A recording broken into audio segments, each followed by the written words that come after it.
ప్రేక్షకులందరికీ నమస్కారం. 2025 సంవత్సరం మార్చి 30వ తేదీ నుండి ఏప్రిల్ 5వ తేదీ వరకు గల వార ఫలాల్లో మీనరాశి వారికి ఎలా ఉండబోతుంది, అలాగే ఈ రాశి వారు చేయాల్సిన పరిహారాలు ఏమిటో తెలుసుకోబోయే ముందు మీరు ఏమైనా సమస్యలతో బాధపడుతుంటే వాటి పరిష్కారం కోసం మీరు స్క్రీన్ మీద కనిపిస్తున్న మా గురువు గారి నెంబర్కి కాల్ చేసి మీ సమస్యలకి తగిన పరిష్కారం పొందండి. ఖచ్చితంగా మీ సమస్య పరిష్కారం అవుతుంది. అలాగే మీరు మొదటిసారి మా ఛానల్ని చూస్తున్నట్లయితే వెంటనే సబ్స్క్రైబ్ చేసుకోండి.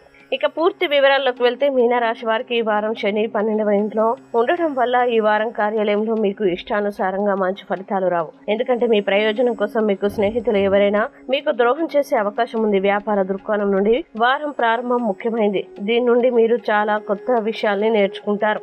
భవిష్యత్తులో ఇది మీకు చాలా ఉపయోగకరంగా ఉంటుంది. మీ ప్రేమ సంబంధం గురించి మీరు చాలా ఉత్సాహంగా ఉంటారు. ఈ వారం కార్యాలయంలో మీకు కొన్ని మంచి అవకాశాలు లభిస్తాయి. వారం మధ్యలో మీరు మీ జీవిత భాగస్వామికి బహుమతిని కొనుగోలు చేయవచ్చు. మీరు మీ పని పద్ధతిని పునః పరిశీలించాల్సి రావచ్చు. పనిచేసే నిపుణులు తమ ఉద్యోగాల్ని మార్చుకునే అవకాశాలని పొందవచ్చు. మీ దినచర్యని సమతుల్యంగా ఉంచుకోవడానికి మీరు యోగా మరియు ప్రాణాయామం చేయవచ్చు. అయితే ఈ వార ప్రారంభ భాగం కొంచెం ప్రతికూలంగా ఉంటుంది. అందుకే హడావిడి నుండి మీకు కొంత విరామం ఇవ్వండి.